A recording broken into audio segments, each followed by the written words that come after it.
निसर्गाच्या कुशीत डोंगराच्या पायथ्याशी जांभुळवाडी नावाचं एक छोटंसं गाव होतं. गावात साधारण 50-60 घरं होती. गावातील बहुतेक लोक शेती करून आपला उदरनिर्वाह करत होते. जांभुळवाडीच्या वरच्या बाजूला डोंगराच्या चढणीवरून आणखी थोडं पुढं गेलं की एक दुसरी वाडी लागायची. तिला गावातले लोक वरची वाडी म्हणून ओळखत. पूर्वी खालची आणि वरची वाडी अगदी एकमेकांच्या जवळची होती. दोन्ही वाड्यांतील लोकांमध्ये चांगला सलोखा होता. रोजचं कुणी ना कुणी वरच्या वाडीतून खालच्या वाडीत तर खालच्या वाडीतून वरच्या वाडीत ये जा करत असे. सण समारंभ असो किंवा एखादं सुखदुःखाचं काम असो, दोन्ही वाड्यांतील लोक एकमेकांच्या मदतीला धावून जात. पण एका रात्री असं काही घडलं. त्या घटनेनंतर मात्र दोन्ही वाड्यांमधलं नातंच बदलून गेलं. वरच्या वाडीतील लोक खालच्या वाडीत येणं टाळू लागले आणि खालच्या वाडीतील लोकही वरच्या वाडीत जाणं कमी करू लागले. खालच्या वाडीत बाळू, रमेश, बबन आणि गणेश असे 4 मित्र राहत होते. चौघांचंही वय साधारण 15-16 वर्षांच्या आसपास होतं. चौघेही तसे रिकामटेकडेच होते. गावात शाळा होती, पण शाळेपेक्षा त्यांना गावभर भटकण्यातच जास्त रस होता. शाळेला जाण्यापेक्षा कुठे शेतात फिरायला जाणं, कुणाच्या शेतातून कैऱ्या किंवा जांभळं तोडणं, नदीकाठी बसणं किंवा गावातल्या लोकांना एखाद्या खोडीने त्रास देणं, यातच त्यांचा दिवस जायचा. रोज काही ना काही पराक्रम त्यांच्या हातून घडायचाच. कधी कुणाच्या शेतात शिरून पिकामध्ये लपायचं, तर कधी गावातल्या एखाद्या घराबाहेर ठेवलेली वस्तू लपवून ठेवायचे आणि मालकाची धावपळ पाहून चौघेही दूर उभे राहून हसायचे. खालची वाडी असो किंवा वरची वाडी, संपूर्ण परिसरात या चौघांची चांगलीच ओळख होती. मात्र त्यांची एक गोष्ट सगळ्यांना माहीत होती. चौघांना कशाचीच भीती नव्हती. गावातल्या मोठ्या माणसांनी कितीही समजावलं तरी दुसऱ्याच दिवशी त्यांची एखादी नवीन खोडी सुरू असायची. आणि आता गटारी अमावास्या जवळ आली होती. गावातले मोठे लोक आपापल्या कामात व्यस्त होते, तर या चौघांच्या डोक्यात मात्र वेगळाच प्लॅन शिजत होता. यंदाची गटारी भारी करायची. बाळूने एक दिवस मित्रांना म्हणताच बाकी तिघांच्या चेहऱ्यावर खट्याळ हसू उमटलं. पण त्या पार्टीसाठी त्यांनी जे ठिकाण निवडलं होतं, ते ठिकाण गावातल्या लोकांनी वर्षानुवर्ष टाळलेलं होतं. ते ठिकाण होतं शांतीबाईचा माळ. शांतीबाईचा माळ हे नाव जरी कुणाच्या तोंडून निघालं तरी गावातले लोक क्षणभर शांत व्हायचे. विशेषतः वरच्या वाडीतील लोक त्या माळ्याचं नाव ऐकलं तरी घाबरून जायचे. गावात अशी अफवा पसरली होती की त्या माळ्यावर अजूनही शांतीबाईचं भूत राहतं. रात्रीच्या वेळी त्या माळावर कोणी गेलं तर तो माणूस पुन्हा परत येत नाही, असं गावातले लोक सांगायचे. पण ही शांतीबाई होती तरी कोण?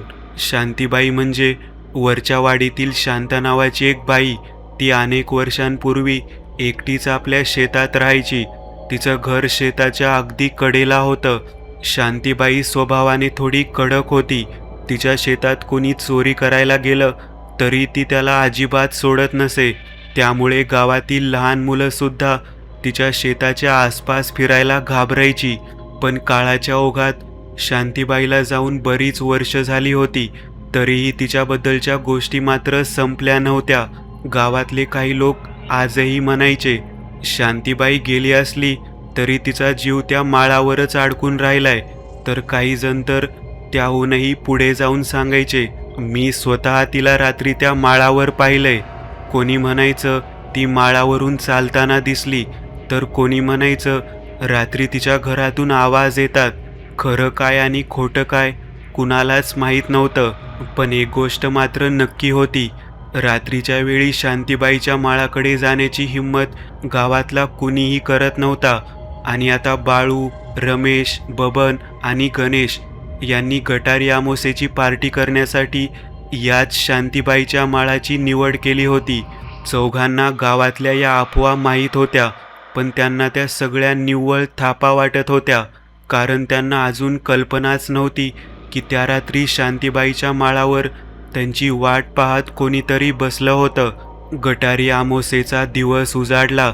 आदल्या रात्रीस बाळू, रमेश, बबन आणि गणेश यांनी रात्री काय काय तयारी करायची, कोण काय घेऊन येणार आणि पार्टी कुठे करायची याचा सगळा बेत ठरवून ठेवला होता.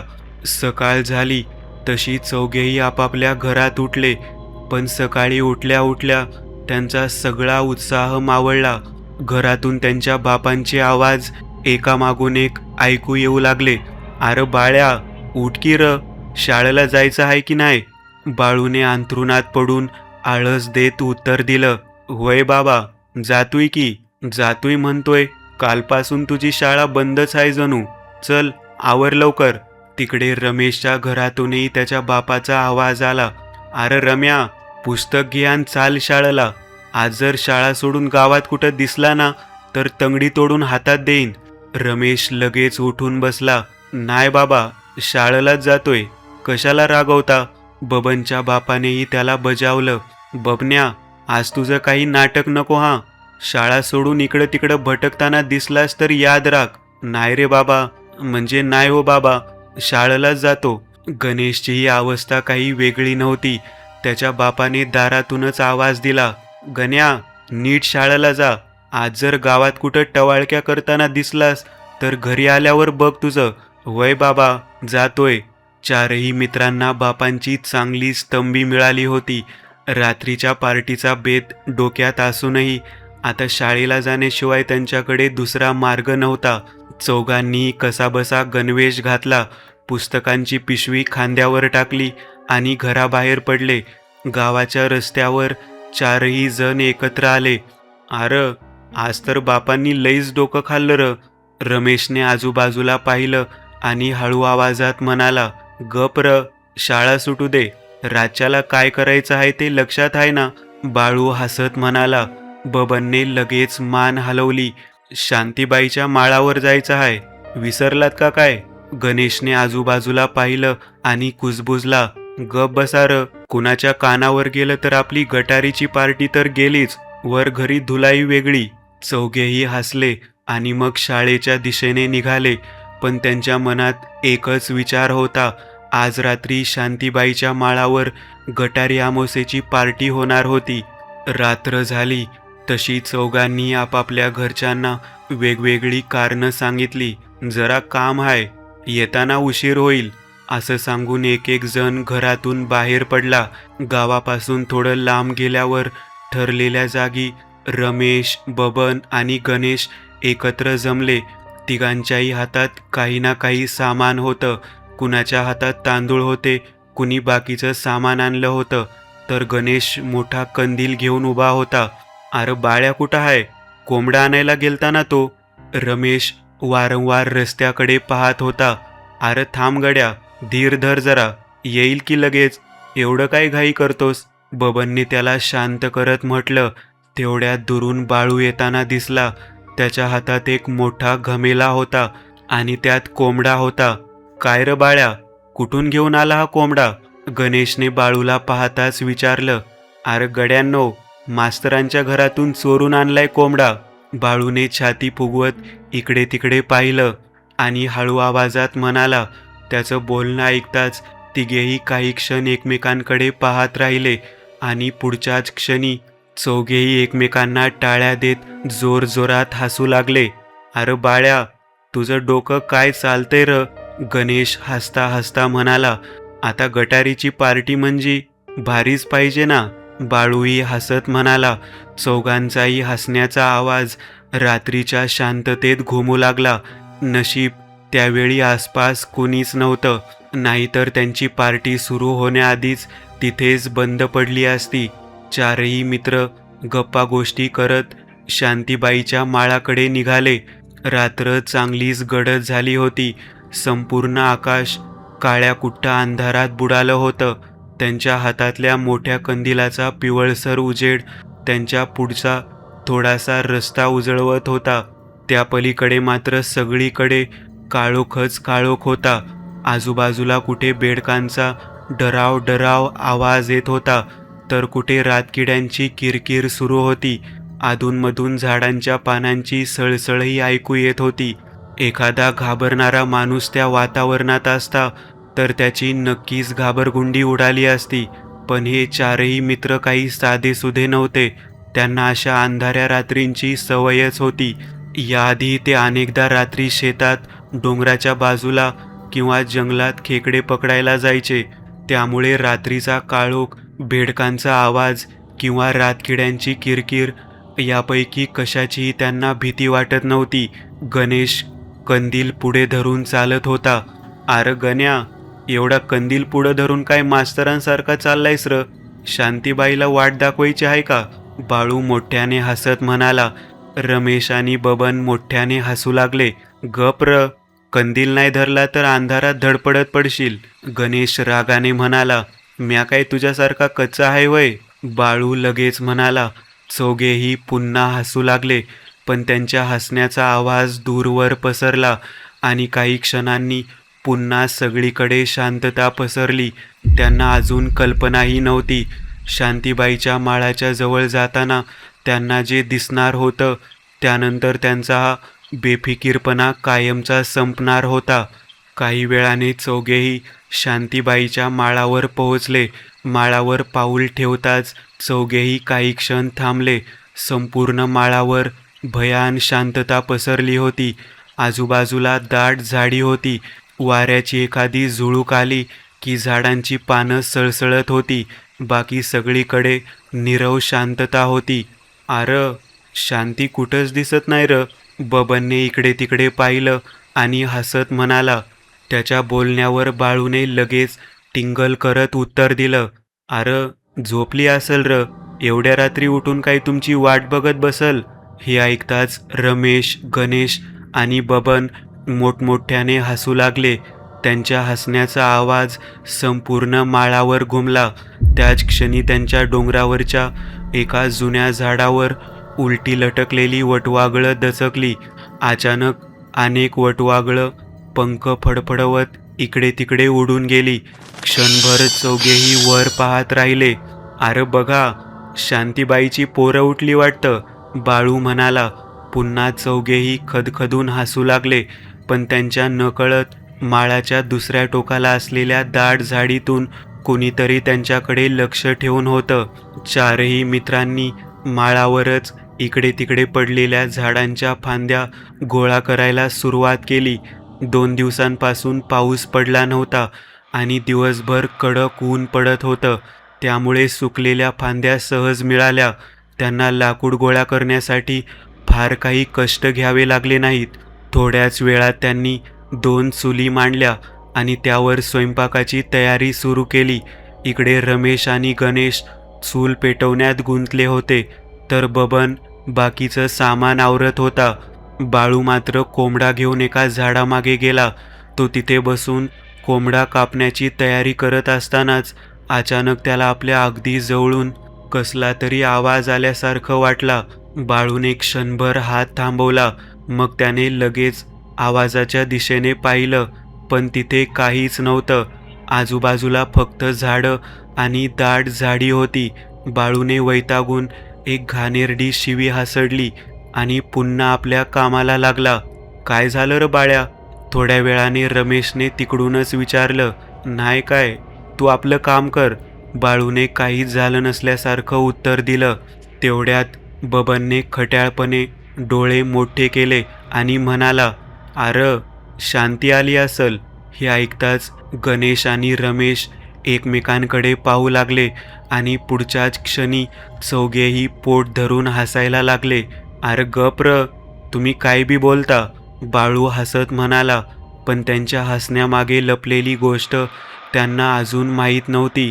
कारण काही क्षणांपूर्वी बाळूला जो आवाज ऐकू आला होता तो वाऱ्याचा नव्हता. बाळू कोंबडा कापून घेऊन सगळे जिथे बसले होते तिथे आला. गणेशने लगेच कोंबड्यांच्या मांसाला मस्त मसाला लावला आणि भाजी बनवायला सुरुवात केली. चुलीवरून धूर वर जात होता. रमेश आणि बाळू गप्पा मारत बसले होते, तर बबन बाजूला काहीतरी काम करण्यासाठी गेला. तेवढ्यात अचानक त्याचा पाय कशाला तरी अडकला. धाडकन बबन खाली आपटला. "आई ग!" त्याच्या मोठ्या ओरडण्याने तिघेही दचकले आणि लगेच त्याच्याकडे धावत गेले. काय झालं र बबन्या? बाळूने आजूबाजूला पाहत विचारलं. बबन उठून बसला. अंगावर लागलेली माती झटकत तो म्हणाला, अर मला कोणीतरी पाय घालून पाडल्यासारखं वाटलं र. गणेशने त्याच्याकडे पाहून हसत म्हटलं, गप रे, काय बी नको सांगूस. इथं काही कॉलेजला आलो नाही आपण. रमेश पुढे गेला आणि जिथे बबन पडला होता तिथे नीट पाहून आला. इथं तर कुणीच नाही र. बाळूने बबनच्या कमरेत हलकीशी लाथ मारत चिडवलं, हा येडा आपल्याला घाबरवतोय, हरामखोर कुठला. बबन मात्र गंभीर होता. नाही रे, खरंच सांगतोय मी, इथं कोणीतरी होतं. म्या कशाला खोटं बोलू. पण बाकीच्या तिघांनी त्याचं बोलणं फारसं मनावर घेतलं नाही. चल आपलं काम कर, उगाच डोकं खाऊ नकोस, गणेश म्हणाला. तिघेही पुन्हा चुलीजवळ जाऊन आपल्या कामाला लागले. बबन मात्र तिथेच उभा राहिला. त्याने हातात पडलेली एक काठी उचलली आणि आजूबाजूला नजर फिरवू लागला. झुडपं, झाडं, काळोख, सगळीकडे शांतता होती. तो जिथे पडला होता तिथे पुन्हा बारकाईने पाहिलं. आपल्याला नक्की कोणीतरी पाडलं. बबनच्या मनात हा विचार पक्का झाला होता. त्याला खात्री होती की तो भास नव्हता. सगळ्यांनी मिळून स्वयंपाक पूर्ण केला. चुलीवरची भाजी तयार झाली होती आणि तिचा मस्त वास सगळ्या माळावर दरवळत होता. चौघांनाही आता भुकेची चांगली जाणीव झाली होती. बाळूने ताटं काढली आणि म्हणाला, चला र गड्यांनो, जेवायला घेऊया. तेवढ्यात रमेशने त्याला थांबवलं. अरे थांबा की, जरा वेळ थांबू दे, थोड्या वेळानं जेवूया. बाळूनेही त्याच्या बोलण्याला दुजोरा दिला. होय र, बरोबर आहे, जरा वेळ थांबूया. बबन मात्र आधीपासूनच घाबरलेला होता. तो दोघांवर चिडत म्हणाला, अरे घरी पोचायची टाईम झाली तर आपले बाप आपलीच पार्टी करतील.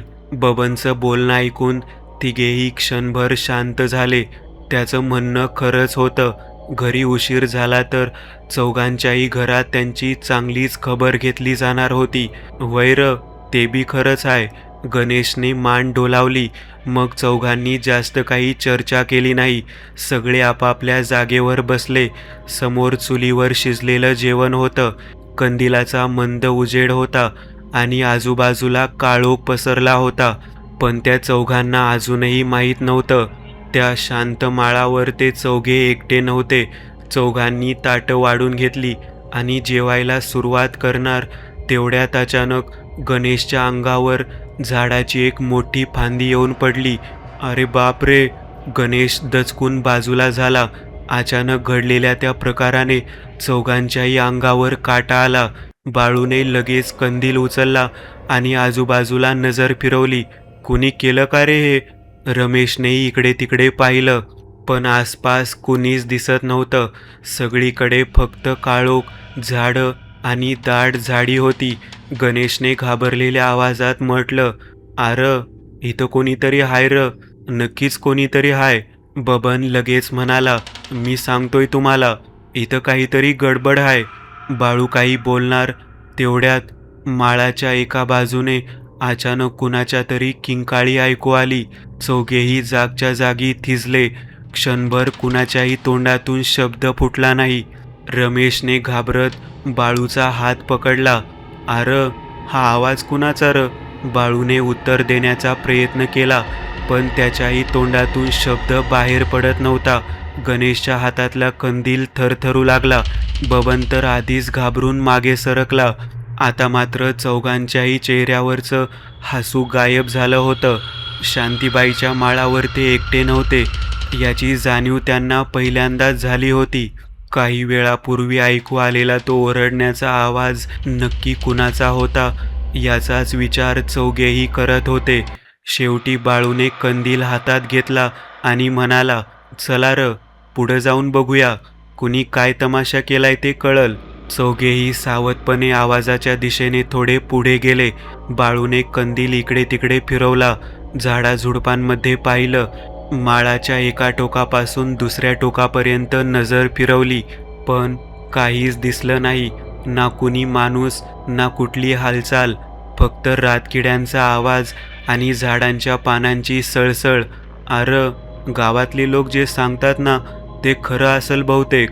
रमेशने घाबरलेल्या आवाजात म्हटलं, म्या काय उगाच सांगत होतो, सुरुवातीपासूनच म्हटलं होतं इथं काहीतरी हाय. बबन लगेच म्हणाला, गप र, आधी बघूया नक्की काय आहे ते.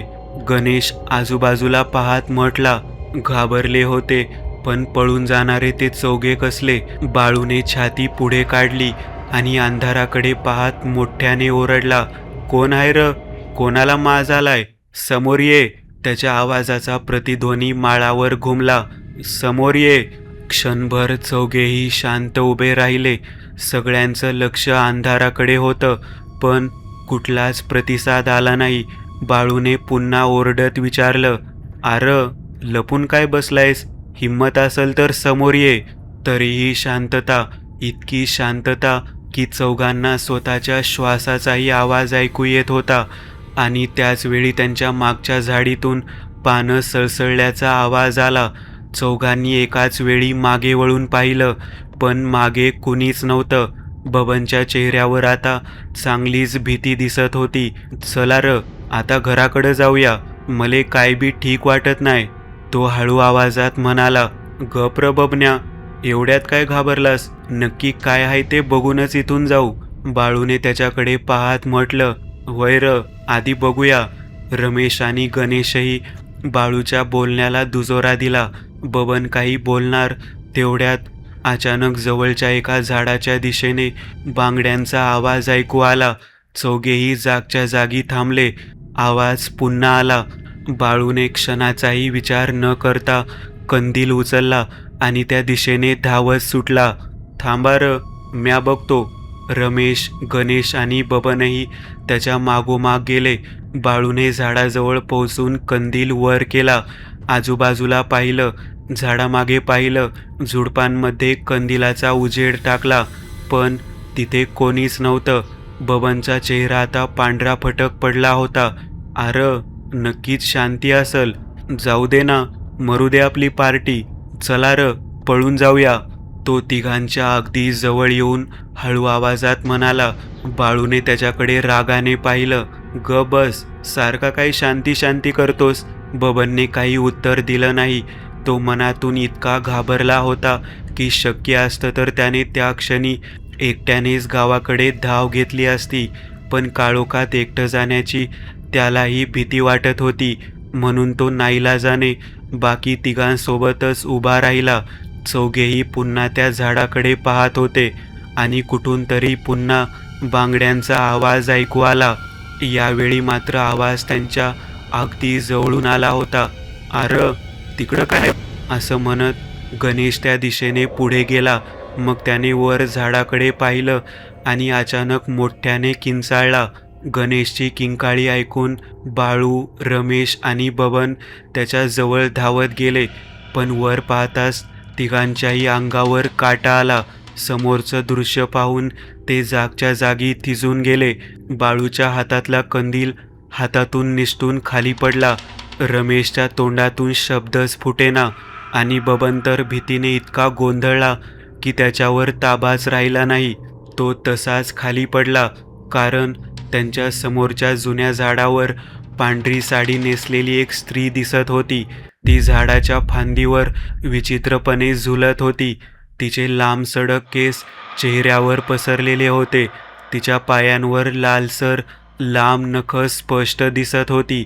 सगळ्यात भयानक गोष्ट म्हणजे ती स्त्री अगदी पुतळ्यासारखी स्थिर होती. तिचं शरीर हलकं होतं पण चेहरा मात्र चौघांकडेच रोखलेला होता. चारही मित्र एकटक तिच्याकडे पाहत उभे होते. काही क्षणांपूर्वी शांतीबाईच्या माळावर धिंगाणा घालणारे तेच 4 धाडसी पोरं आता अक्षरशः गप्प झाली होती. आर, म्या सांगत होतो ना, शांतीबाई हाय ही, बबन थरथरत म्हणाला. तेवढ्या त्या स्त्रीने हळूहळू आपलं डोकं त्यांच्या दिशेने वाकवलं. चारही मित्रांच्या अंगातून भीतीची लहर गेली. त्या स्त्रीचा चेहरा अगदी भयानक होता.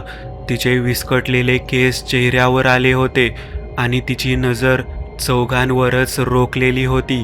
तेवढ्यात अचानक बाळूला मागून कोणीतरी जोरात धक्का दिला. बाळू तोंडावर आपटत खाली पडला.